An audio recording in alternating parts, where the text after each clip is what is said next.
ত্ৰিশটা দিন পাৰ হ'ল আহোম জাতিৰ মুৰ্দাবাদ চিঞৰা আৰু এই বিজেপি চৰকাৰে কেছ দিছিলে দিছপুৰ থানাত যে এই আহোম জাতি মুৰ্দাবাদ চিঞৰা ভিডিঅ'টো কোনোবাই টেম্পাৰিং কৰিছে, কোনোবা বিশেষ ব্যক্তিয়ে বিক্ৰী কৰিছে। কিন্তু আজিও আমি দেখিবলৈ পালোঁ যিজন ব্যক্তিয়ে আজি টেম্পাৰিং কৰিছে এই চৰকাৰে নিজেই কেছ দিছিল, কিন্তু আজি 30 দিন পাৰ হ'ল আজিলৈকে এই টেম্পাৰিং কৰা ব্যক্তিজনক আজিলৈকে গ্ৰেপ্তাৰ কৰিব পৰা নাই।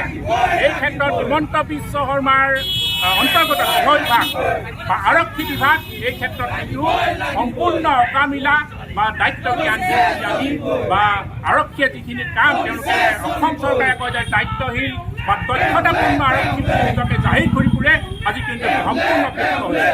লগতে 30 বছৰতকৈ অধিক কাল এই জনজাতিকৰণৰ আন্দোলন হৈ আছে, কিন্তু আজিও এই বিজেপি চৰকাৰে হওক বা আগৰ চৰকাৰে হওক কোনোদিনে টাই আহোমসকলক জনজাতিকৰণৰ প্ৰদান ক্ষেত্ৰত কোনো ধৰণৰ ভূমিকা গ্ৰহণ কৰা নাই। আৰু এই বিজেপি চৰকাৰে আজিও কেন্দ্ৰীয় চৰকাৰে যিখন প্ৰতিবেদন পাঠ কৰিব লাগে, প্ৰতিখন পঠাব লাগে, আৰু কিন্তু আজিলৈকে কেন্দ্ৰীয় চৰকাৰলৈ এই প্ৰতিবেদন কিন্তু পঠোৱা নাই। গতিকে এই গোটেই জনগোষ্ঠীটো কিন্তু আভুৱা ভৰি আছে। সেইকাৰণে আজি উজনি অসমত কিন্তু এই জনজাতিকৰণৰ দাবীত আন্দোলন হৈ আছে আৰু ভৱিষ্যতে ইয়াত কিন্তু ছেপাৰেট ৰাজ্য আহোম লেণ্ডৰ দাবী কিন্তু উৎপনি আৰম্ভ হৈছে আৰু এই ক্ষেত্ৰত কিন্তু সম্পূৰ্ণ দায়ী হ'ব বিজেপি চৰকাৰ আৰু স্পষ্ট কথা।